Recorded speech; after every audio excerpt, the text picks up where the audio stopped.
ट्रेनें तो बहुत चलती हैं, लेकिन देश के मुकुट कश्मीर में आज एक ऐसी ट्रेन चली है जो पाकिस्तान में बैठे दुश्मनों के सीने को छल नहीं कर रही।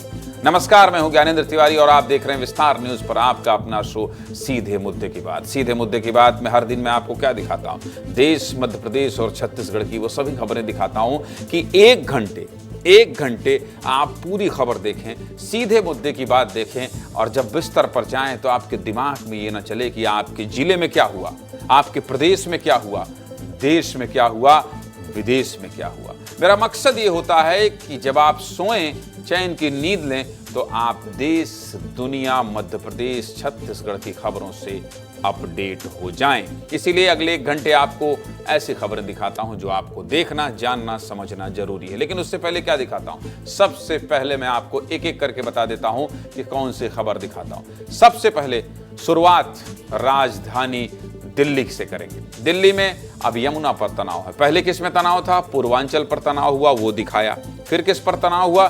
पंजाब पर तनाव हुआ, वो भी दिखाया। और अब यमुना पर तनाव है। यमुना को लेकर आम आदमी पार्टी को लगातार बीजेपी घेर रही है। सीएम योगी के बाद अब गृह मंत्री अमित शाह ने भी केजरीवाल पर यमुना वाला प्रहार किया है। विस्तार से देखना चाहते हैं, दिखाएंगे पूरी खबर। दूसरी खबर में बात करेंगे कश्मीर घाटी को मिले सबसे बड़े सौगात की। कटरा से श्रीनगर के बीच वंदे भारत का ट्रायल शुरू हो गया है। दुनिया के सबसे ऊंचे रेलवे ब्रिज से आज वंदे भारत गुजरी है। देश के लिए गौरव की बात है और दुश्मनों को हिला देने वाली ये तस्वीर है। तीसरी खबर में बात करेंगे राहुल गांधी मध्य प्रदेश आने वाले हैं। अम्बेडकर की जन्मस्थली से संविधान अभियान शुरू करने वाले हैं। इस अभियान से पहले ही मध्य प्रदेश में राजनीति गर्मा गई है। विस्तार से बात करेंगे, कौन क्या कह रहा है, सब कुछ दिखाएंगे। चौथी खबर में बात करेंगे भोपाल की। भोपाल में करोड़ों का सोलर पैनल धूल खा रहा है। किसकी गलती है, देखना चाहते हैं? और हाँ, जिम्मेदारों को भी सुनाएंगे। पांचवी खबर में बात 26 जनवरी की करेंगे। रुकिए, इस 26 जनवरी का मतलब रिपब्लिक डे नहीं है। 26 जनवरी एक लड़की का नाम है। देखना चाहते हैं? बड़ी रोचक कहानी है। 26 जनवरी कौन है, दिखाएंगे। छठी खबर में बात छत्तीसगढ़ की करेंगे। छत्तीसगढ़ ने धान खरीदी का रिकॉर्ड बना दिया है। 72 दिन में 145 लाख मीट्रिक टन धान की खरीदी हुई है। बड़ी उपलब्धि है, इतिहास रच दिया है छत्तीसगढ़ ने। और हाँ, चुनाव के पहले प्रधानमंत्री मोदी ने जो वादा किया था, डबल इंजन की सरकार बनाइए, इतिहास रचेंगे, वो दिखाई दे रहा है। साथ ही खबर में बात करेंगे मुख्यमंत्री के प्रयास से एक बच्ची को नई जिंदगी मिली है। विस्तार से बात करेंगे, देखिएगा कैसे। और आखिर में बात करेंगे छत्तीसगढ़ का सम्मान दिल्ली में होने वाला है, गर्व की बात है। कवर्धा से बैगा परिवार दिल्ली पहुंच गया है, पूरी कहानी बताएंगे। लेकिन चलिए अब बुलेटिन की शुरुआत कर देते हैं और देश, मध्य प्रदेश, छत्तीसगढ़ की जो खबर मैंने आपसे वादा किया है, सब कुछ दिखा देते हैं। और आज भी बात कहां से करते हैं?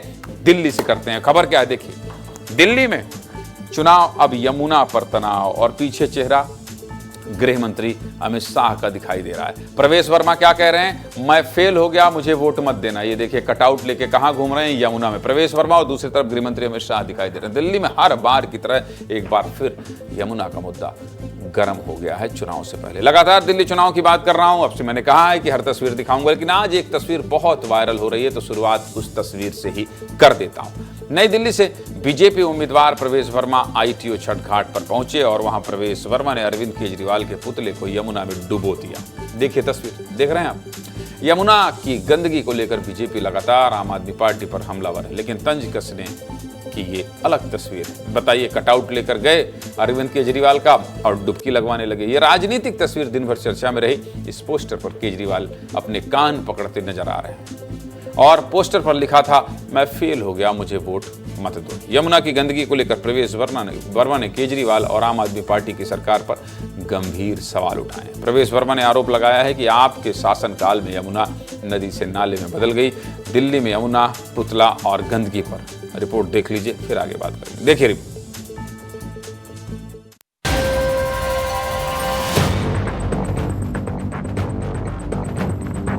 दिल्ली को बचा लीजिए। यहाँ पर अभी हमको यहाँ पे खड़ा नहीं हुआ जा रहा, इतनी गंदी स्मेल आ रही है, सारा काला पानी है। 11 साल हो गया, यहाँ पर 8,000 करोड़ रुपया कहाँ चला गया, अरविंद केजरीवाल ने कहाँ खर्च कर दिया, किसी को नहीं मालूम। इसलिए मैं सारे दिल्ली वासियों से कहना चाहता हूँ कि दिल्ली को बचा लीजिए, मेरा हाथ जोड़ के प्रार्थना है।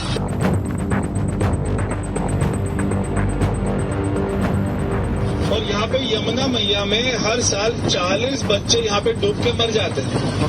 वो 40 मौतों का हर साल अगर कोई जिम्मेदार है तो अरविंद केजरीवाल जिम्मेदार है।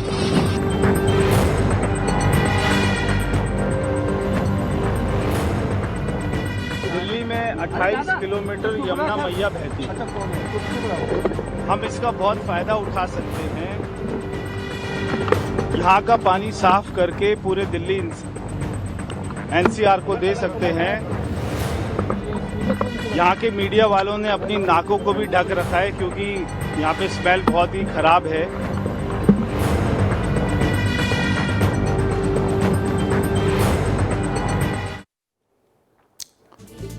राजनीति बदल रही है, राजनीति का चेहरा बदल रहा है, तौर तरीका बदल रहा है। देख रहे हैं आप, दिल्ली में चुनाव है तो यमुना पर तनाव किस कदर जारी है। ये तो सुबह की तस्वीर है जो दिखा दी, लेकिन दिन ढलता गया, यमुना पर राजनीति और गर्म होती गई। आज तो गृह मंत्री अमित शाह ने भी अरविंद केजरीवाल पर यमुना वाला वार कर दिया। गृह मंत्री अमित शाह ने तो अरविंद केजरीवाल को कुंभ जाकर पाप धोने की नसीहत भी दे दी है। इससे पहले यूपी के सीएम योगी आदित्यनाथ भी अरविंद केजरीवाल पर महाकुंभ को जोड़ते हुए यमुना वाला प्रहार कर चुके हैं। पहले गृह मंत्री फिर सीएम योगी, दोनों बयान सुन लीजिए जिसने दिल्ली की राजनीति में हलचल मचा दी है। सुनिए। अगर एक मुख्यमंत्री के रूप में मैं और मेरे मंत्रीगण प्रयागराज के संगम में स्नान कर सकते हैं तो मैं पूछना चाहता हूं, दिल्ली में आम आदमी पार्टी के अध्यक्ष से अरविंद केजरीवाल जी से मैं पूछना चाहता हूं, क्या यमुना जी में वह भी अपने मंत्रियों के साथ जाकर के स्नान कर सकते हैं क्या? मैं आज केजरीवाल जी को याद कराने आया हूं। केजरीवाल जी, दिल्ली की जनता आपकी वो विश्व प्रसिद्ध डुबकी की राह देख रही है, कब आप लगाओगे। और अगर यमुना जी में नहीं लगानी है तो कुंभ चल रहा है, वहां जाकर डुबकी लगा दो तो कम से कम झूठ बोलने के आपके जो पाप है वो धुल जाएंगे। यमुना हर बार मुद्दा बनती है, इस बार भी बन गई। विस्तार से बता दिया, वादा किया हूं, राजधानी दिल्ली में चुनाव है, जो भी हलचल रहती है बताता रहूंगा। चलिए आगे बढ़ते हैं। और अगली खबर कहां से है? अगली खबर कश्मीर से। और खबर क्या है? खबर है दुश्मनों का सीना चीरकर कश्मीर पहुंची वंदे भारत। और देखिए, यह साधारण खबर नहीं है। इस खबर को आप बहुत साधारण मत मानिएगा। देश के लिए आज गर्व का दिन है, गर्व का दिन है। दुनिया के सबसे ऊंचे रेलवे ब्रिज देख लीजिए आप, सबसे ऊंचे रेलवे ब्रिज कश्मीर के चिनाब ब्रिज पर पहली बार वंदे भारत एक्सप्रेस दौड़ी है। इस तस्वीर की सिर्फ देश ही नहीं, पूरी दुनिया में चर्चा है, इसलिए पूरी खबर विस्तार से बता देता हूं। यह वंदे भारत ट्रेन सिर्फ चिनाब ब्रिज से ही नहीं, दुश्मनों के सीने को चीरते हुए गुजर रही है। जिस कश्मीर में सालों तक आतंक का साया था, आज वहां विकास की नई इबारत लिखी जा रही है। विकास की नई इबारत लिखी जा रही है। जिस कश्मीर में सड़क बनाना मुश्किल था, वहां दुनिया का सबसे ऊंचा रेलवे ब्रिज बना दिया है। भारत ने सबसे ऊंचा रेलवे ब्रिज बना दिया है और अब उस रेलवे ब्रिज पर वंदे भारत भी पहुंच गई है। यह खबर आपके लिए बहुत जरूरी है, इसलिए आपको दिखा रहा हूं। आप लोग वैष्णो देवी यात्री जाते हैं कि नहीं? वैष्णो देवी यात्री बनकर जाते हैं कि नहीं? यात्रा के लिए जाते हैं तो अक्सर मन करता है कि थोड़ा कश्मीर भी घूम लिया जाए, लेकिन आने जाने में ही इतना समय लग जाता है कि आप लोगों को प्लान कैंसिल करना पड़ता है। लेकिन अब आप लोगों के लिए बहुत बड़ी खुशखबरी है, बहुत बड़ी खुशखबरी है। वंदे भारत एक्सप्रेस के शुरू होने से आप सीधे कटरा से श्रीनगर तक की यात्रा कर सकते हैं। कटरा से श्रीनगर के बीच वंदे भारत ट्रेन का ट्रायल अब पूरा हो गया है। और क्या कर सकते हैं देखिए, कब, कैसे, कहां, सब बता देता हूं। सुबह ठीक 8 बजे वंदे भारत ट्रेन ट्रायल के लिए श्री माता वैष्णो देवी कटरा स्टेशन से रवाना हुई और ठीक 11 बजे ये ट्रेन कश्मीर के अंतिम स्टेशन श्रीनगर पहुंची। यानी 160 किलोमीटर का सफर 3 घंटे में पूरा किया गया। उम्मीद की जा रही है कि फरवरी से इस ट्रेन की शुरुआत हो जाएगी। ट्रेन का समय क्या होगा ये भी बता देता हूं ताकि आपको आसानी हो यात्रा करने में। यह ट्रेन कटरा स्टेशन से सुबह 8:10 पर रवाना होगी और 11:20 पर श्रीनगर पहुंचेगी। इसके बाद ये ट्रेन दोपहर 12:45 पर श्रीनगर से रवाना होगी और 3:55 पर कटरा स्टेशन पहुंचेगी। कटरा से श्रीनगर के बीच सफर का समय 3 घंटे 10 मिनट का होगा। वंदे भारत ट्रेन जब पहली बार कश्मीर घाटी के लिए रवाना हुई तो यात्रियों का क्या कहना है, तस्वीरें क्या कहती हैं, रिपोर्ट देखना चाहते हैं? देखिए और सुनिए।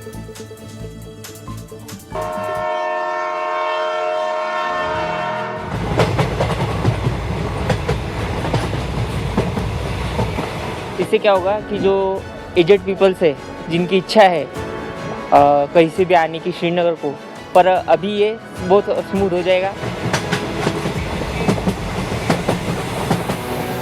वंदे भारत की वजह से अब ये होगा कि कश्मीर की भी पब्लिक जो है, जो लोकल्स है, वो दिल्ली जा सकेंगे और दिल्ली से जो टूरिस्ट आना चाहते हैं वो आते जाएंगे।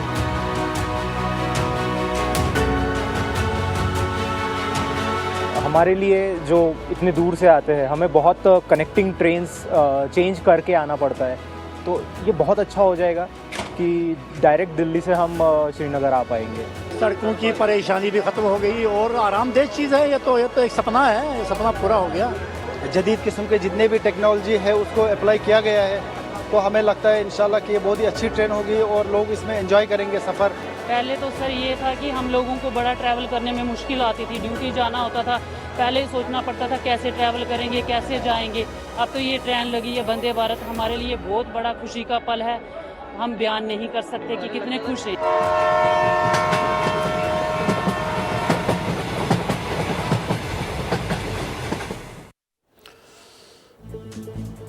आपके दिमाग में और क्या चल रहा है मैं बता दूं?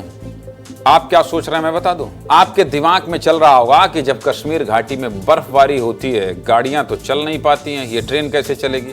तो आपको ये भी बता दूं कि जम्मू कश्मीर में चलने वाली ये ट्रेन खास तौर पर कश्मीर के मौसम के हिसाब से डिजाइन की गई है। बर्फबारी में भी ये आसानी से चलेगी। समझ गया? देखिए जरा, ट्रेन में लगा हीटिंग सिस्टम पानी की टंकियों और बायो टॉयलेट को जमने से रोकेगा। ड्राइवर का विंडशील्ड और एयर ब्रेक माइनस टेम्परेचर में भी काम करेगा। ट्रेन के कोच और वॉशरूम में हीटर लगाया गया है जिससे माइनस टेम्परेचर में यात्रियों को आराम मिलेगा।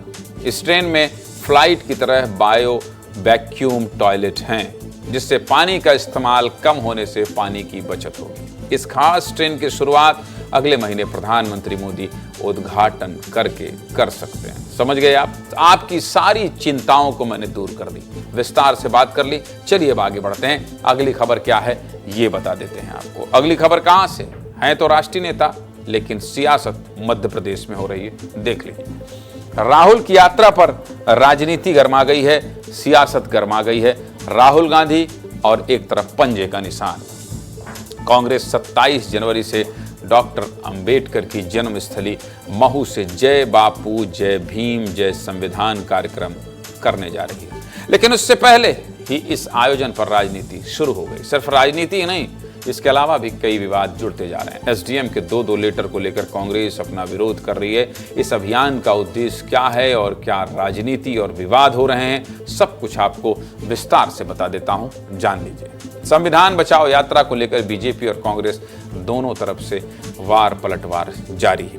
आज तो मुख्यमंत्री डॉक्टर मोहन यादव ने भी राहुल गांधी की यात्रा को लेकर सवाल उठा दिए। सबसे पहले मुख्यमंत्री ने क्या कहा है वो सुन लीजिए, फिर आपको बताएंगे कि कैसे राहुल गांधी की यात्रा पर लेटर वार छिड़ गया। लेकिन शुरुआत मुख्यमंत्री के बयान से करते हैं, सुनिए। कांग्रेस ने शुरुआत के समय से आज़ादी के साथ डॉक्टर भीमराव अंबेडकर जी के साथ जो अन्याय किया है, जनता उसका हिसाब मांगती है। अंबेडकर जी को चुनाव नहीं लड़ने दिया, अंबेडकर जी को चुनाव हराने का काम कांग्रेस ने किया। 45 साल तक उनका चित्र नहीं लगने दिया, कोई रत्न पुरस्कार नहीं दिया। लगातार अंबेडकर जी का जो अपमान करने का काम कांग्रेस ने किया, कांग्रेस उसकी क्षमा मांगे। 4 पीढ़ी तक कांग्रेस ने अंबेडकर जी के लिए लगातार दुराभाव रखा है। हमने तो यही कहा कि कांग्रेस ने जो अतीत में किए गए पाप है, उसके पाप से अपने को मुक्त करने की कांग्रेस यात्रा निकाले। ये तो बात थी मुख्यमंत्री की, लेकिन इस अभियान के शुरू होने से पहले एसडीएम के 2 लेटर को लेकर राजनीति गर्म है। सबसे पहले आप दोनों लेटर देख लीजिए, अपनी टीवी स्क्रीन पर मेरे बगल में सब कुछ चल रहा है। इस यात्रा की परमिशन को लेकर एसडीएम ने 23 जनवरी को पहला लेटर जारी किया। इस लेटर पर कांग्रेस को कार्यक्रम करने की कई शर्तें बताई गई थी, लेकिन एक शर्त पर कांग्रेस के नेता भड़क गए। वो क्या है? वो है इस अनुमति पत्र की शर्त नंबर 6, जिसमें लिखा है कि कार्यक्रम के दौरान अनाउंसमेंट करते समय राजनीतिक और धार्मिक भाषण प्रतिबंधित रहेंगे। मतलब प्रतिबंधित रहेंगे, रोक लगेगा। बस इसी का कांग्रेस नेताओं ने विरोध किया कि अगर राहुल गांधी राजनीतिक और धार्मिक भाषण नहीं देंगे तो क्या करेंगे। बढ़ते विरोध को देखते हुए एसडीएम साहब ने नया लेटर जारी किया। इस लेटर में शर्त को संशोधित किया गया। अब शर्त में लिखा गया है कि कार्यक्रम के दौरान अनाउंसमेंट करते समय धार्मिक भाषण प्रतिबंधित रहेंगे। मतलब अब राहुल गांधी राजनीतिक भाषण तो दे पाएंगे, लेकिन धार्मिक भाषण प्रतिबंधित रहेंगे। बात भी ठीक है, नेताओं को धार्मिक भाषण नहीं देना चाहिए, लेकिन इन दोनों लेटर के बाद कांग्रेस और भाजपा के नेता एक दूसरे पर हमलावर हैं। क्या कह रहे हैं कांग्रेस और भाजपा के नेता, सुनिए जरा। संशोधित उनने कर दिया है और इसलिए संशोधित करा है कि उनके अंदर कोई सद्बुद्धि आई होगी, उनने सोचा होगा कि क्या भावना चल रही है। और खास तौर से भारतीय जनता पार्टी का कोई भी नेता होता है, चाहे वो प्रधानमंत्री हो, गृह मंत्री हो, यहाँ के मुख्यमंत्री हो, वो अपना सरकारी कार्यक्रम के अंदर अपनी राजनीतिक बात के साथ साथ धार्मिक बात करते हैं। इनका तो धार्मिक पार्टी के हिसाब से वो चला रहे हैं, उनके ऊपर तो कभी पाबंदी हुई नहीं है। देखिए, किसी भी राजनीतिक सभा के लिए जब प्रशासन अनुमति देता है तो तमाम तरह की उसमें शर्तें डालता है। यदि राहुल गांधी मऊ में आ रहे हैं तो प्रशासन ने शर्त डाली है, शर्त डाली के किसी प्रकार भी धर्म विरोधी भाषण नहीं देंगे, शर्त डाली के किसी प्रकार से राजनीतिक भाषण नहीं देंगे। जब आपकी रैली का नाम है जय बापू, जय भीम, जय संविधान, तो आप बाबा साहब के सम्मान पे बात करिए। अब इन 2 लेटर के बाद सवाल ये भी कि क्या ये टाइपिंग में हुई भूल है या वाकई राजनीतिक दबाव में फैसला बदला गया है। अब आप ये भी समझ लीजिए कि कांग्रेस का कार्यक्रम है क्या और इसके लिए क्या तैयारी कर रखी है। देखिए, कांग्रेस का जय बापू, जय भीम, जय संविधान कार्यक्रम 3 जनवरी को पूरे देश में शुरू हुआ था, जिसका समापन कार्यक्रम बाबा साहेब अंबेडकर की जन्मस्थली महू में किया जाएगा। कार्यक्रम महू के वेटनरी कॉलेज में 27 जनवरी को सुबह 11 बजे होगा। कांग्रेस ने इसके लिए बड़ी तैयारी की है और 11 समितियां बनाई है। पीसीसी अध्यक्ष जीतू पटवारी, नेता प्रतिपक्ष उमंग सिंगार और पूर्व सीएम कमलनाथ और दिग्विजय सिंह सहित कांग्रेस के सभी बड़े नेता इस कार्यक्रम की तैयारी में लग गए। अब कांग्रेस का यह कार्यक्रम कितना सफल हो पाएगा और कितनी राजनीति होगी, ये तो 27 जनवरी को ही पता चलेगा। लेकिन अभी से जो शुरू हो गया है वो मैंने आपको दिखाना, बताना शुरू कर दिया और 27 जनवरी को भी आपको इस कार्यक्रम की हर तस्वीर विस्तार न्यूज विस्तार से दिखाएगा। चलिए आगे बढ़ते हैं। और मैंने आपसे वादा किया है, मैंने आपसे वादा क्या किया है? मैंने आपसे वादा किया है कि देश की राजधानी दिल्ली में चुनाव हो रहा है, उसकी एक एक तस्वीर दिखाऊंगा। और दूसरा वादा मेरा क्या है? जब तक कुंभ चलेगा, कुंभ की एक एक तस्वीर दिखाऊंगा। आज कुंभ में क्या हुआ, आज कुंभ में क्या हुआ, आने वाले दिनों में क्या होने वाला है, अखाड़ों का क्या हाल है, साधु संतों का क्या हाल है और अभी क्या स्थिति है कुंभ की। महाकुंभ 2025 विस्तार से आपको दिखाने का वादा किया। इसलिए सीधे कहां चलते हैं? अनमोल तिवारी के पास चलते हैं। अनमोल जहां खड़े हैं उनसे पूछते हैं कि आज दिन भर कुंभ में क्या हुआ, कल क्या होने वाला है, आने वाले दिनों में क्या होने वाला है। पूरा एक समीकरण बताते हुए समेट दीजिए। उसके बाद जो तस्वीर आप दिखाना चाहते हैं वो भी दिखा दीजिए। अनमोल।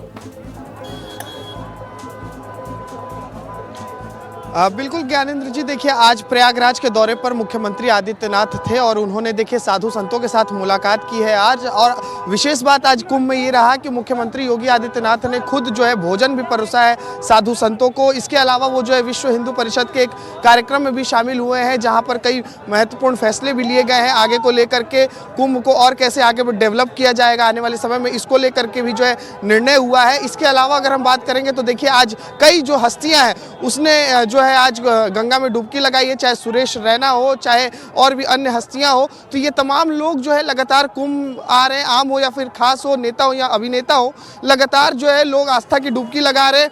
अब मैं आपको देखिए तस्वीरें दिखा देता हूं जहां पर इस वक्त मैं खड़ा हूं। मेहंदीपुर बालाजी मंदिर बनाया गया हूं, यहीं पर मैं खड़ा हूं इस वक्त। और देखिए अभी रात 8 बज चुके हैं और देखिए यहाँ भीड़ देख लीजिए आप, भीड़ देख लीजिए आप। ये भीड़ है भंडारा खाने के लिए भीड़ है और जहां आपकी नजर जाएगी दूर दूर तक सिर्फ आपको भीड़ नजर आएगी लोगों की।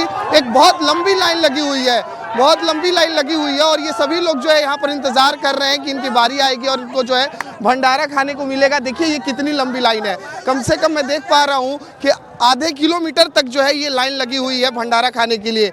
दुर्गेश जी कहाँ से आए हो? हाँ यहीं से आए, हम लोग यहीं रहने वाले हैं। यहीं से आए हो? हाँ। कब से इंतजार कर रहे हो? अरे 1 घंटे हो गए हम लोग। 1 घंटे हो गए? हाँ 1 घंटे हो गए। अरे लाइन में लगे हुए हैं यहाँ पे, खुद ही फिर बीच में बंद करवा दिए कुछ लोग की वजह से।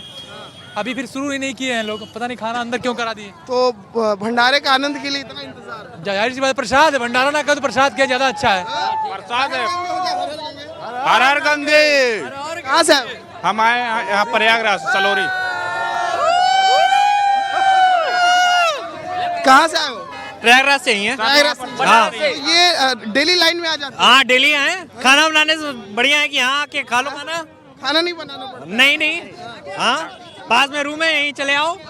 हाँ 1 घंटे जितना टाइम लगेगा बनाने में उतना टाइम लग जाता है, यहाँ पे आके खाने में लग जाता है। और क्या लाइन जितना टाइम लग जाता है बनाने में उतना खाने में लग जाता है। और घर पे बनाएंगे, बर्तन वर्तन मांजना पड़ेगा, ये सब करना पड़ेगा, इससे मांजना पड़ेगा। कुंभ आध्यात्मिक मेला के साथ साथ बच्चों के मौज का भी, आनंद का भी विषय है। तो देखिए अनमोल, आप भी जाएंगे, आश्रम में मिलेगा नहीं मिलेगा, कहाँ बाहर जाएंगे, यहीं लाइन में लग जाइएगा कैमरा बंद करके। ये बच्चे जो उत्साहित हैं इन्हीं के साथ थाली लगा लीजिएगा, ये आपको खिला देंगे। बड़े संस्कारी बच्चे दिखाई दे रहे हैं। चलिए बहुत धन्यवाद, बहुत धन्यवाद। क्या बोल रहे हैं ये? बहुत जोश में बोल रहे हैं। चलिए ठीक है। सफर अभी भी जारी है, सफर अभी भी जारी है। ये लड़के हिम्मत नहीं आने वाले, इलाहाबाद के लड़के या तो तोड़ेंगे या तो तोड़ के छोड़ ही देंगे। छोड़ देंगे। दशरथ मांझी की तरफ पत्थर तोड़ के मानेगा, ऐसे मानेंगे। इलाहाबाद के लड़के हैं। ये भंडारा है, भंडारा बाबा की जय। भंडारा मिलेगा, भंडारा। क्या बात है, ये पत्थर और चट्टान तोड़ देंगे पर भंडारा नहीं छोड़ेंगे। इलाहाबाद के लड़के हैं। इलाहाबाद के लड़कों के बारे में क्या कहा जाता है पता है आपको? ज्यादा नहीं बोला जाएगा। इलाहाबाद के लड़के रेलते भी बहुत हैं। अच्छा, अभी कुंभ अगर जाना हो दोबारा और देख लेंगे। ज्ञानेंद्र तिवारी जी आप ही ज्ञान दे रहे थे क्या इलाहाबाद के लड़कों पर? इलाहाबाद के लड़कों पर ज्ञान देने से पहले 10 बार सोचना चाहिए। इलाहाबाद के यूनिवर्सिटी के लड़के सीधा हिसाब करते हैं, इसलिए इलाहाबाद के बच्चों को प्रणाम है भैया। आप इसी तरह लगे रहिए, खूब खाइए और आपकी हिम्मत को भी सलाम है। और अनमोल आप भी खा लीजिएगा, आप भी खा लीजिएगा, उसके बाद जाइएगा। चलिए बहुत शुक्रिया, आगे बढ़ते हैं। और आगे कौन सी खबर है? कौन सी खबर है? सरकारें विकास के लिए बड़े बड़े प्रोजेक्ट लगाते हैं, लेकिन क्या होता है? 1500 सोलर प्लेट बर्बाद हो गई हैं। सोचिए, अब पैसा लगता है, केंद्र सरकार का प्रोजेक्ट है, लेकिन क्या हो रहा है? क्या हो रहा है? क्या हो रहा है? विकास के लिए बड़े बड़े प्रोजेक्ट लगाती हैं कि नहीं सरकारें? अधिकारी उसे जमीन पर उतारते हैं और कई बार कुछ जिम्मेदारों को देख रेख की जिम्मेदारी दे दी जाती है, लेकिन अच्छे से देख रेख ना की जाए तो बड़ी से बड़ी और बेहतरीन योजना कैसे धूल खा जाती है। जानने के लिए पूरी खबर विस्तार से देख लीजिएगा। जनहित की खबर है, आपसे जुड़ी हुई खबर। केंद्र सरकार और राज्य सरकार दोनों ने पिछले कुछ सालों में सोलर एनर्जी को बढ़ावा देने के लिए बड़े प्रयास किए और कई योजनाएं भी चलाई हैं। इसी योजना के तहत राजधानी भोपाल में 2018 में लगाए गए सोलर पैनल अब धूल खा रहे हैं। हालात ये हैं कि सोलर पैनल के तार तक चूहों ने काट दिए हैं और लोग इन सोलर पैनल पर गुटखा तंबाकू थूक रहे हैं। तस्वीरें राजधानी भोपाल के बड़ा तालाब में लगे सोलर पैनल की है। बड़ा तालाब में साल 2018 में 1500 सोलर प्लेट लगाई गई थी, लेकिन मेंटेनेंस ना होने की वजह से ये सोलर पैनल पूरी तरह से बर्बाद हो चुके हैं। इस प्रोजेक्ट से बिजली बनने की तो उम्मीद ही छोड़ दीजिए। अब ये शायद ही कभी लाइट जनरेट कर पाए। अब ये सोलर पैनल लगाए गए थे जब ये लगाए गए थे तब इसमें करीब 2.5 करोड़ रुपए की लागत आई थी। इस प्रोजेक्ट का मुख्य उद्देश्य यही था कि राजधानी भोपाल की वीआईपी रोड सोलर लाइट से जगमगाएगी, लेकिन वीआईपी रोड सामान्य लाइट से ही रोशन हो रही है। बड़ा तालाब में जहां सोलर पैनल धूल खा रहे हैं, वहां से हमारी रिपोर्ट देखिए, फिर आगे की बात करें।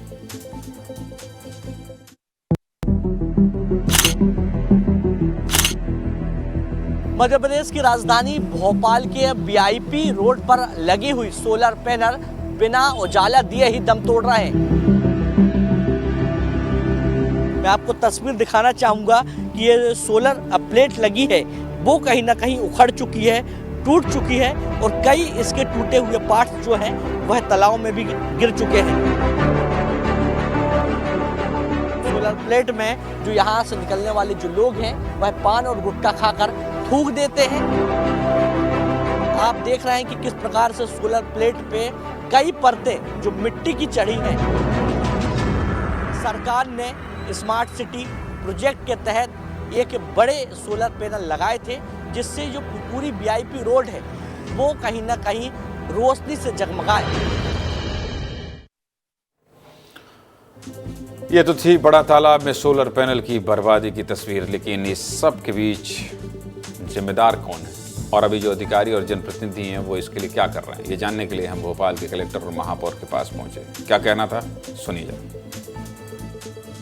ये मैं चेक करा लेता हूँ। मैं मेरे कहाँ पे ये वीआईपी रोड में जो लगी ना, मैं इसको ठीक करा दूंगा, मैं इसको ठीक करा दूंगा, मैं इसको ठीक करा दूंगा, कोई इशू नहीं है। मैं अभी एक बार एजेंसी पता करके इसको ठीक करा दूंगा।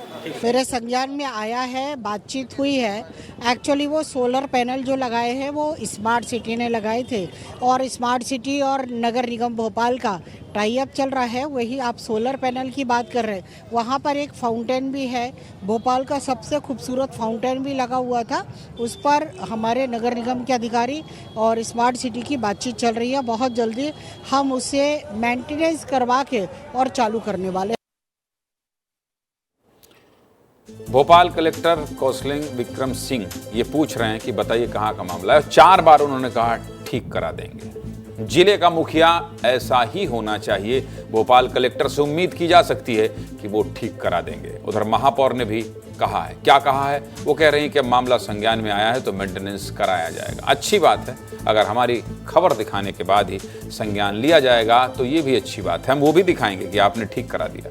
कैसे भी काम होना चाहिए, जनता की भलाई इसी में है और सरकारी पैसे की बर्बादी तो बिल्कुल नहीं होनी चाहिए, क्योंकि ये पैसा भी तो जनता की जेब से टैक्स के रूप में जाता है। चलिए आगे बढ़ते हैं और अगली खबर कहां से है? मंदसौर से। कल क्या है? 26 जनवरी है ना। 26 जनवरी है, लेकिन 26 जनवरी नाम है इनका नाम 26 जनवरी है। किनका? अब बताइए। 26 जनवरी आ गई है। जब छोटे थे तब 26 जनवरी का इंतजार इसलिए भी रहता था क्योंकि लड्डू मिलते थे ना, और एक दिन पढ़ाई से छुट्टी भी मिल जाती थी। लेकिन आज 26 जनवरी से एक दिन पहले आपको अनोखी खबर बताने जा रहा हूं। 26 जनवरी नाम के व्यक्ति की पूरी कहानी देखना चाहते हैं? देखिए, मध्य प्रदेश के मंदसौर के रहने वाले इस शख्स का नाम ही 26 जनवरी है। इतना सुनते ही जितना आप चौंक रहे हैं, इतना सुनते ही जितना आप चौंक रहे हैं, उतना ही हम भी चौंक गए थे। इतना ही नहीं, और तो और मंदसौर के कलेक्टर साहब भी चौंके थे। किसी व्यक्ति का नाम 26 जनवरी कैसे हो सकता? लेकिन अब है तो है। और जितना ही इंटरेस्टिंग मिस्टर 26 जनवरी का नाम है, उतने ही रोचक हैं उनके नाम के पीछे की कहानी। मंदसौर के मिस्टर 26 जनवरी का जन्म गणतंत्र दिवस के ही दिन 1966 को हुआ था। इनका पूरा नाम मिस्टर 26 जनवरी टेलर है। मिस्टर 26 जनवरी बताते हैं कि उनके पिता सत्यनारायण टेलर एक शिक्षक थे और 26 जनवरी के दिन सुबह अपने स्कूल में झंडा वंदन का कार्यक्रम कर रहे थे। तभी उन्हें किसी ने यह खुशखबरी दी कि उनके घर में बेटा पैदा हुआ है। मतलब ये 26 जनवरी पैदा हुए हैं। इस बात ने इनके पिता को इतना भावुक किया कि उन्होंने अपने बेटे का नाम ही 26 जनवरी रखने का फैसला कर लिया। हालांकि घर वालों ने उन्हें बहुत समझाया, लेकिन वो नहीं माने और बेटे का नाम 26 जनवरी ही रख दिया। अब मिस्टर 26 जनवरी का इस नाम पर क्या कहना है? खुद 26 जनवरी को सुनना चाहते हैं आप? पहली बार देश में आप 26 जनवरी को सुनेंगे। सुनिए। जब बोर्ड परीक्षा में आया तो मेरे हेडमास्टर साहब ने नोटिस दिया कि आप इस नाम को अच्छी तरह भली बात समझ लो, नहीं तो फिर ये चेंज करना हो तो कर लो, नहीं तो ये नाम हमेशा के लिए यही रहेगा। मेरे पिताजी ने लिखित में दिया कि नहीं, ये नाम मेरे बच्चे का रहेगा। और मुझे गर्व है कि इस समय मेरे पूरा देश जन्मदिन मनाता है। 26 जनवरी होने के बाद मेरा गर्व महसूस करता हूँ। सुना आपने 26 जनवरी को। अब मिस्टर 26 जनवरी का नाम भले ही बहुत रोचक रहा हो, लेकिन इस नाम की वजह से उन्हें जीवन में कई तरह की परेशानियों का सामना करना पड़ता है। स्कूल से लेकर सरकारी दफ्तरों तक और उसके बाद नौकरी में भी उनके नाम की वजह से बहुत कठिनाई आई, क्योंकि ये ऐसा नाम था जो पहले कभी किसी ने नहीं सुना था। हम भी नहीं सुने थे। मिस्टर 26 जनवरी के सहकर्मी भी उनसे पहली बार मिलकर इतना ही चौंके थे जितना हम और आप चौंक रहे हैं। सहकर्मियों को भी सुन लीजिए, सुनिए जरा। हमारी संस्था में जो 26 जनवरी के नाम से जाने जाने वाला व्रत है, जब मैं शुरुआत में यहाँ ज्वाइन किया तो मैंने जब नाम पढ़ा और इससे परिचय हुआ, मुझे बड़ा आश्चर्य हुआ कि 26 का मतलब क्या होता है।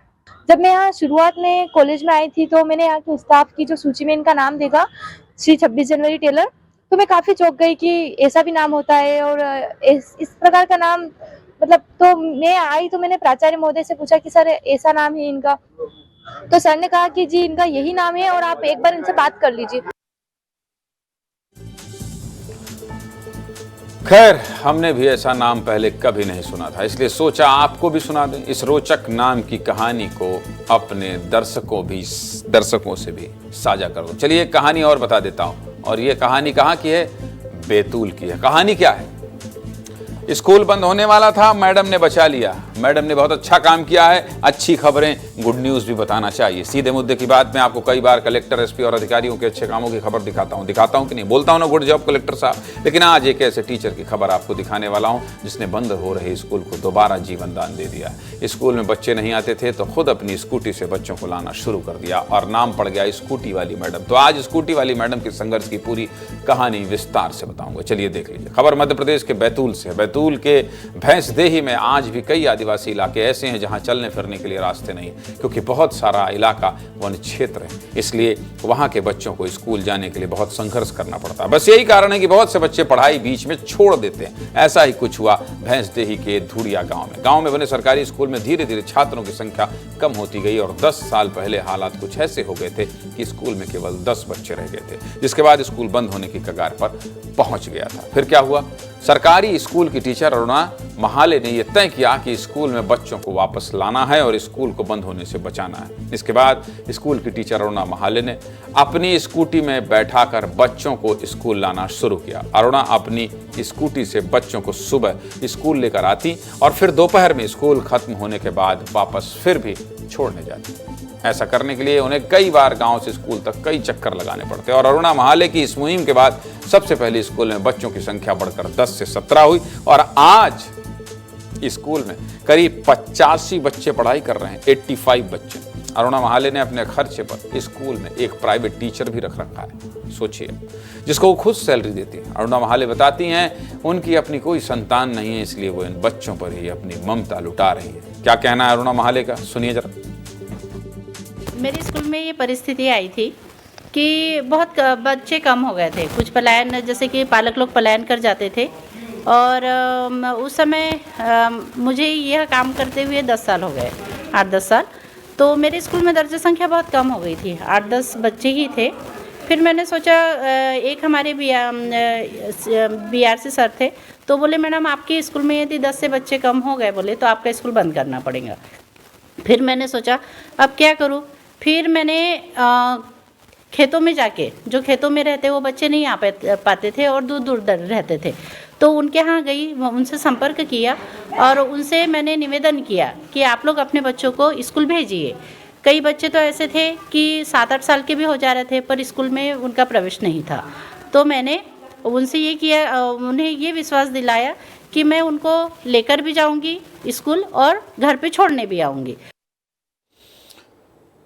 क्या होता है अब सोचिए आप, एक मैडम की ये कोशिश कितनी कारगर हो गई। स्कूल बंद होने वाला था लेकिन मैडम के एक प्रयास ने क्या किया। मैं इसीलिए कहता हूं, आपका अपना चैनल विस्तार न्यूज आपसे हमेशा कहता है, क्या कहता है, कि समाज में होने वाली घटनाओं को गौर से देखिए, अपने अगल बगल जो घटनाएं घट रही हैं उनको देखिए और सोचिए कि आप कहां मदद कर सकते हैं। सोचिए यहां पर जो 80 बच्चे आज पढ़ रहे हैं, वो ये कहेंगे, वो ये मानेंगे, वो ये समझेंगे कि हमारी जिंदगी कितनी मेहनत से हमारी एक टीचर ने बदली है। स्कूल की जब कहानी दिखाता हूं और ऐसे लोगों की दिखाता हूं, कभी सुनाता हूं, कभी बताता हूं, इस तरह की खबरें आती है कि एक स्कूल के शिक्षक ने हैवानियत की है, तो बहुत दुख होता है। और जब इनकी कहानी बताता हूं तो रुकने का मन करता है, ठहरने का मन करता है, सब कुछ विस्तार से दिखाने का मन करता है, क्योंकि ऐसे लोग समाज में बहुत बड़ा बदलाव ला रहे हैं। ये जिम्मेदारी आपकी भी है, और हमारी है। आपका अपना चैनल ये जिम्मेदारी निभा रहा है। आप भी सोचिएगा कि अगर समाज के लिए थोड़ी जिम्मेदारी निभा देंगे तो न जाने कितनों का भविष्य बन जाएगा। चलिए अब छत्तीसगढ़ की बात कर लेते हैं। और छत्तीसगढ़ में पहली खबर क्या है? छत्तीसगढ़ में धान खरीदी का रिकॉर्ड बन गया है। रिकॉर्ड बन गया है। छत्तीसगढ़ में इस साल धान खरीदी का नया रिकॉर्ड बन गया है। पिछले पुराने सभी रिकॉर्ड टूट गए हैं। छत्तीसगढ़ के किसानों ने इतिहास रच दिया है। इतिहास रच दिया। विष्णु सरकार ने अपने नाम बहुत बड़ा रिकॉर्ड दर्ज कर लिया है। 145 लाख मीट्रिक टन धान खरीद लिया है। छत्तीसगढ़ की विष्णु सरकार कितना धान खरीद रही है आपको और आसानी से समझा देता हूं। इतना धान कि देश की राजधानी दिल्ली में रहने वाले लोगों को 4 साल तक खाना खिला सकती है। इसीलिए इस खबर पर विस्तार से बात करना बहुत जरूरी है। छत्तीसगढ़ के किसानों को हल्के में मत लीजिएगा भाई साहब। ये खेत में धान और राजनीति में धनिया भी वो देते हैं। 2023 का विधानसभा तो आपने देखे लिया है। यही किसान छत्तीसगढ़ में सत्ता की चाबी है। सबसे पहले धान खरीदी का रिकॉर्ड देख लीजिए। अपनी टीवी स्क्रीन को ध्यान से देखिए। 14 नवंबर 2024 से धान खरीदी शुरू हुई है। यानी 72 दिनों में 145 लाख मीट्रिक टन धान खरीद लिया है। इसी के साथ पुराने सभी रिकॉर्ड टूट गए हैं। पिछले साल 144 लाख मीट्रिक टन धान की खरीदी हुई थी। रोजाना करीब 2 लाख मीट्रिक टन धान खरीदी हो रही है। 25,13,000 किसान धान बेच चुके हैं। इनको केंद्र सरकार की एमएसपी के तहत 29,599 करोड़ रुपए का भुगतान भी किया जा चुका है। छत्तीसगढ़ के किसान मालामाल हो रहे हैं। उनके खाते में खूब पैसा आ रहा है। इन पैसों से किसान क्या कर रहे हैं ये भी तो जानना जरूरी है। सुना दीजिए किसान क्या कह रहे हैं भाई, सुनाइए।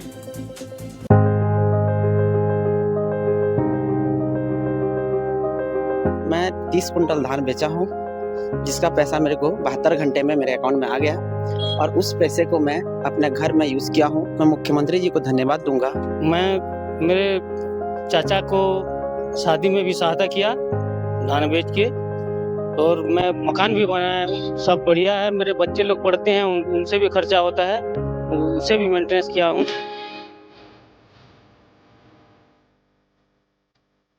वही शादी उदी में उपयोग करेंगे भाई, कर्जा बुढ़ी वाले देकर फिर उसी से कर्जा लेंगे। डबल फसल के एक करत हूँ किसानी के। धान बोए हैं, 4 करमाऊ डाले हैं, धान गर्मी धान घर कोरिया तक बनवात हूँ। खातू माटी दवाई लाया है, उधारी बाढ़ी तो उधारी बाढ़ी दे दे, है ना। और बिहार सीजन है, बिहार सीजन में खर्चा आ जाते।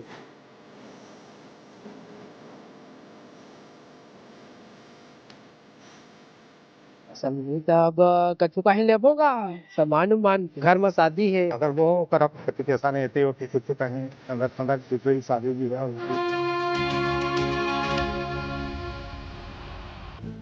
किसान बता रहे हैं 72 घंटे में धान का पैसा खाते में पहुंच रहा है। धान के पैसे से कर्जा चुका रहे हैं, हार्वेस्टर खरीद रहे हैं, घर बना रहे हैं, टेंट हाउस की दुकान खोल रहे हैं, कोई ट्रैक्टर खरीद रहा है। किसान भाइयों को बहुत बहुत बधाई हो। आपकी मेहनत का आपको फल मिल रहा है। लेकिन सरकार क्या कह रही है ये भी सुन लीजिए। बड़ी उपलब्धि है, सुनिए। ये रिकॉर्ड धान खरीदी बताता है कि छत्तीसगढ़ में विष्णुदेव साय जी के नेतृत्व वाली सरकार किसानों के लिए समर्पित सरकार है, किसानों के हित में काम करने वाली सरकार है। धान खरीदी के प्रारंभ से कांग्रेस जिस प्रकार से भ्रम फैला रही थी, जिस प्रकार से अफवाह फैला रही थी, झूठ बोल रही थी, ये उनको करारा जवाब है। जब धान खरीदी का अब तक का सारा रिकॉर्ड टूटा है और इतने बड़े मात्रा में धान की खरीदी हुई है। 145 लाख मीट्रिक टन धान की खरीदी हुई है। लेकिन सरकार ने इस साल 160 लाख मीट्रिक टन धान खरीदी का लक्ष्य रखा है। यानी सरकार का टारगेट अब तक पूरा नहीं हुआ है। अभी 6 दिन का और समय बचा है। जिन किसानों ने अब तक धान नहीं बेचा है, जाइए धान बेचिए और पैसे कमाइए। एक और जरूरी बात, ये सिर्फ केंद्र सरकार की तरफ से तय एमएसपी का पैसा है। अभी इनपुट सब्सिडी का पैसा बचा है, जो कि प्रति क्विंटल धान की कीमत 3100 रुपए में अंतर की राशि है। मतलब 800 रुपए प्रति क्विंटल के हिसाब से किसानों को और पैसा मिलेगा, जिसे फरवरी के दूसरे सप्ताह में जारी किया जाएगा। लेकिन सीधे मुद्दे की बात क्या? सीधे मुद्दे की बात तो यही है कि धान खरीदी में छत्तीसगढ़ ने रिकॉर्ड बना लिया है। रिकॉर्ड बना लिया है। चलिए आगे बढ़ते हैं। अगली खबर क्या है ये बता देते हैं आपको, ये खबर आपको अंदर से झकझोर देगी और मानवता को सलाम करने वाली खबर भी है। खबर क्या है, देखिए। मुख्यमंत्री के प्रयास ने इस बच्ची को नई जिंदगी दी है। मुख्यमंत्री के प्रयास ने इस बच्ची को नई जिंदगी दी है। और कैसे दी है आपको बता देता हूं। यह कहानी एक मासूम बच्ची की जो नक्सलियों की कायराना करतूत का शिकार हो गई और उसके दर्द का मरहम खुद छत्तीसगढ़ के मुखिया सीएम विष्णुदेव साय बने। बच्ची का नाम सोढ़ी मल्ले है, जो कि सुकमा के तिम्मापुरम की रहने वाली है। सोढ़ी अभी 10 साल की है, लेकिन 10 साल की उम्र में ही सोढ़ी के साथ कुछ ऐसा हुआ जिसने उसके पूरे परिवार को झकझोर के रख दिया। वो तारीख थी 13 जनवरी, जब सोढ़ी खेलते खेलते अचानक आईईडी की चपेट में आ गई, जिसे नक्सलियों ने प्लांट किया था। बच्ची का पैर जैसे ही आईईडी में पड़ा, वो ब्लास्ट हो गया और मासूम बच्ची बुरी तरह झुलस गई। इन तस्वीरों को देखकर आप अंदाजा लगा सकते हैं कि बच्ची का कितना बुरा हाल हुआ होगा।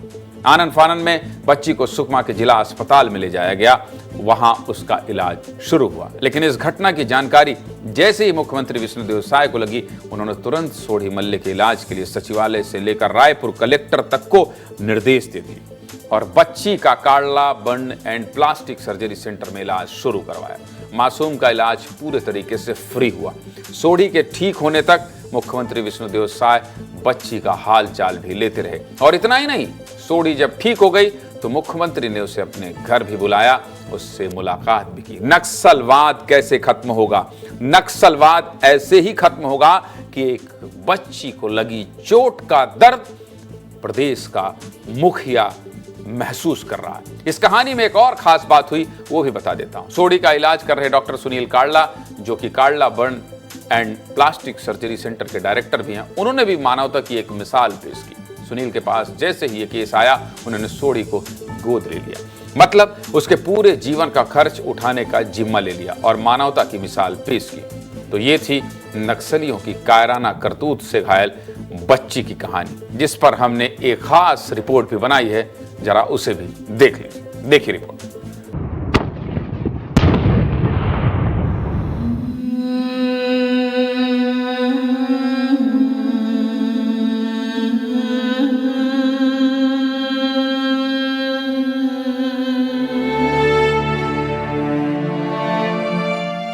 ये बच्ची खेलते खेलते आईडी के सुरंग के चपेट में आ गई थी, जिसमें पूर्ण रूप से जख्मी हो चुकी थी।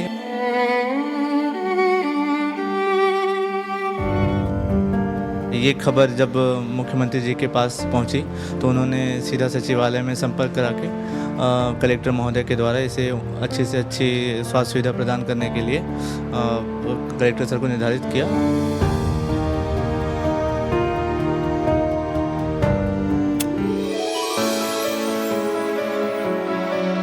सीएम साहब का बहुत बहुत धन्यवाद। मेरी मदद की, मेरी बच्ची को गोद लिया, उसके लिए बहुत बहुत धन्यवाद।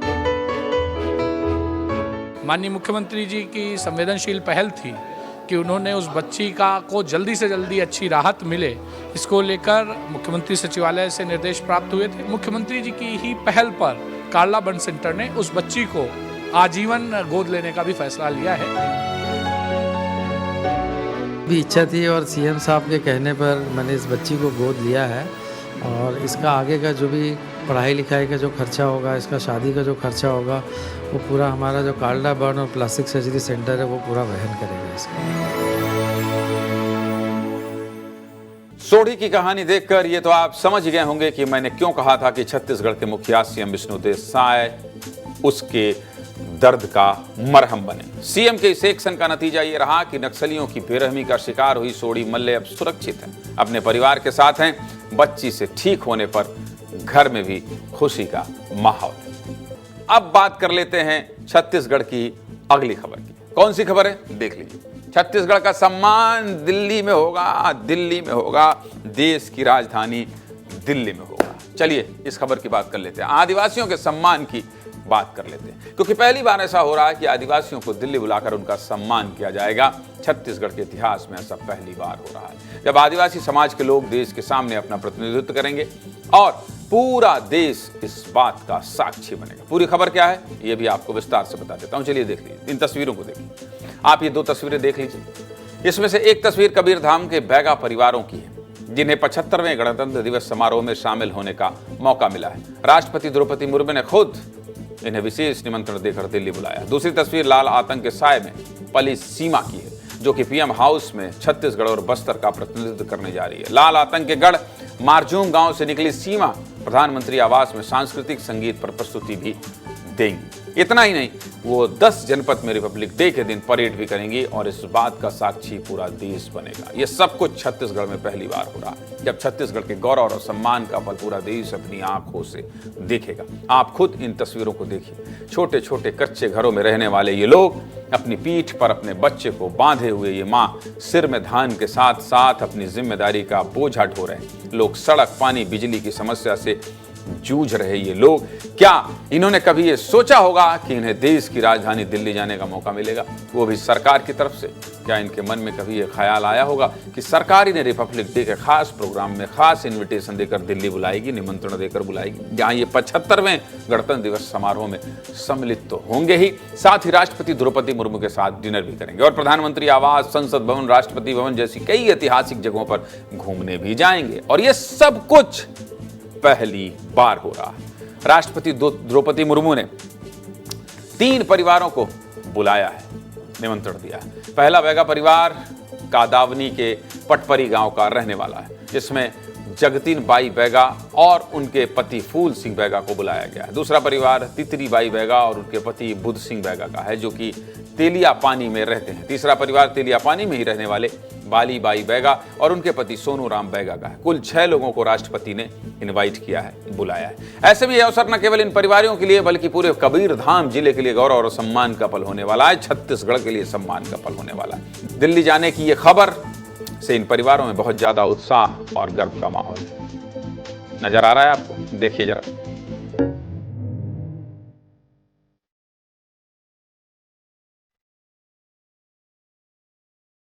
इस घर की निवास करने वाली जगतीन बाई और फूल सिंह को आमंत्रण मिला है और वो आमंत्रण बहुत खास है।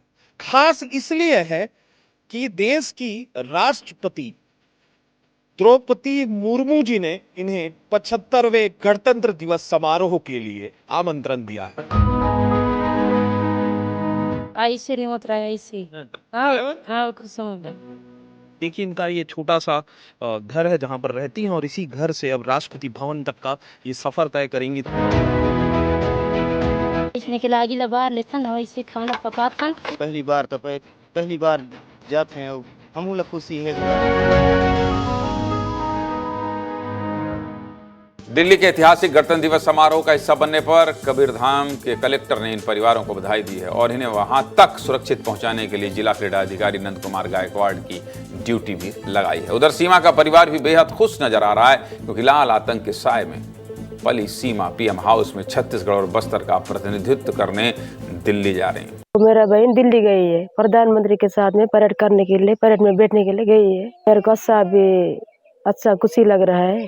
अभी गांव वाले लोग अच्छा सोच रहे हैं कि कैसे सोच रहा है, तो यहाँ से आगे गांव को पूरा आगे बढ़ने के लिए। सीमा की बहन को तो आपने सुन लिया, अब जरा फ्लैशबैक में लेकर चलते हैं आपको और आपको थोड़ा सीमा के बारे में भी बता देता हूं। सीमा दंतेवाड़ा जिले के मारजूम की रहने वाली हैं, जिसकी 5वीं तक की पढ़ाई कटे कल्याण के गाटम आश्रम में रहकर हुई। उसके बाद 2013 में वो नन्हे परिंदे संस्था में पहुंची। उसके बाद एकलव्य स्कूल से उसने अपनी 12वीं तक की पढ़ाई पूरी की और फिर इंजीनियरिंग कॉलेज रायपुर में एडमिशन लिया। इसी कॉलेज से सीमा एनएसएस से जुड़ी और दिल्ली के दस्तक कॉलेज में एनएसएस से जुड़कर परेड की तैयारी करने लगी। पहले यूनिवर्सिटी स्तर पर परेड के लिए सीमा का चयन हुआ। इसके बाद पटना इंस्टीट्यूट ऑफ टेक्नोलॉजी में 10 दिन का कैंप किया और उसके बाद दिल्ली के लिए चयनित हुई, सेलेक्ट हो गई। ये बदलते बस्तर की कहानी, एक तरफ नक्सलवाद का खात्मा हो रहा है और दूसरी तरफ बस्तर को नई उड़ान मिल रही है। छत्तीसगढ़ के लिए गौरव की बात है, इसलिए विस्तार से बात कर ली। अब आगे बढ़ते हैं और आपको अगली खबर बता देता हूं। अगली खबर क्या है, देख लीजिए। आपके गुड़ में मिलावट है भाई साहब, गुड़ में मिलावट है, गुड़ में मिलावट है। आपके सेहत से जुड़ी खबर है। डॉक्टर क्या बताते हैं? डॉक्टर बताते हैं शक्कर चीनी की जगह गुड़ खाइए, आपकी सेहत के लिए फायदेमंद है। अब बताइए, गुड़ में मिलावट है। नुकसान नहीं होगा। लेकिन गुड़ खाने वाले अब सावधान हो जाइए, गुड़ खाकर आप बीमार हो सकते हैं। गुड़ में बहुत मिलावट हो रही है, ऐसी ऐसी चीजें मिलाई जा रही हैं जिनके बारे में आप जानकर हैरान हो जाएंगे। मैं ऐसा क्यों कह रहा हूं, जानना चाहते हैं? देख लीजिए, सब कुछ जान लीजिए। छत्तीसगढ़ के कवर्धा में खाद्य विभाग के अधिकारियों ने 30 टन पत्थर पाउडर जब्त किया। 30 टन।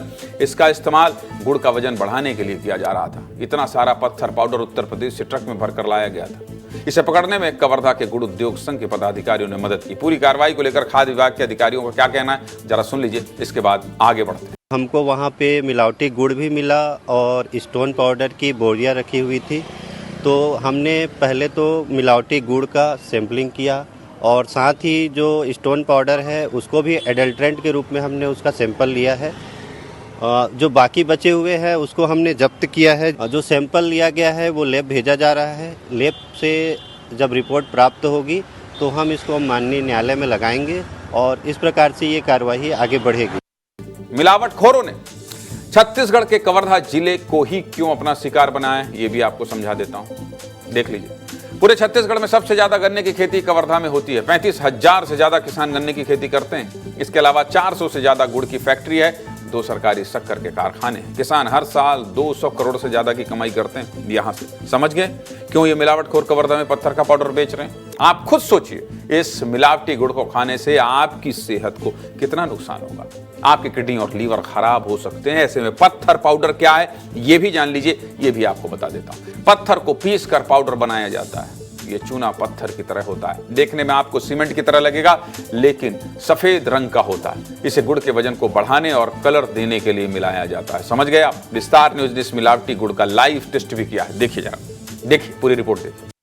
कवर्धा के गुड़ फैक्ट्री में पत्थर मिलाने की खबर से पूरे प्रदेश में हड़कंप मच गया है। कवर्धा का गुड़ न केवल छत्तीसगढ़ में बल्कि पूरे देश में जाता है और लोग उसे बड़े चाव से खाते हैं। आइए मैं आपको दिखाता हूं लाइव टेस्टिंग, कैसे पत्थर मिलाने की जांच की जाती है। इन टीपों पर यहाँ पर गुड़ रखा हुआ है और गुड़ को निकाला जा रहा है। उसके बाद लाइव टेस्टिंग होगी कि इस गुड़ में कहीं पत्थर तो मिला नहीं है। और कैसे जांचते हैं भैया, बताते जाएं प्रोसेस को एक बार। ये गुड़ क्या है, इसमें पानी में डालेंगे और गुड़ जो रहेगा पानी में घुल जाएगा और जो पत्थर रहेगा उस नीचे जम जाता है। इसी तरह से हम लोग सभी गुड़ फैक्ट्री में जाके चेक कर रहे हैं। पानी में गुड़ घुल गया है, कलर इसका चेंज हो गया है, पत्थर होगा तो नीचे बैठ जाएगा। ये इसमें कुछ नहीं है। अगर ये पत्थर रहता तो इसमें भी नीचे बैठ जाता है। ये पेवर गुड़ है। देखा आपने कैसे इस गुड़ से ढेर सारा पत्थर का चूरा निकला। सोचिए, अभी आपके पेट में जाएगा तब आपके शरीर का क्या हाल करेगा। सीधे मुद्दे की बात क्या है? सीधे मुद्दे की बात यही है कि ऐसी मिलावटखोरी से बचिए, सावधान रहिए। समझ गया? तो चलिए, आज सीधे मुद्दे की बात में बस इतना ही।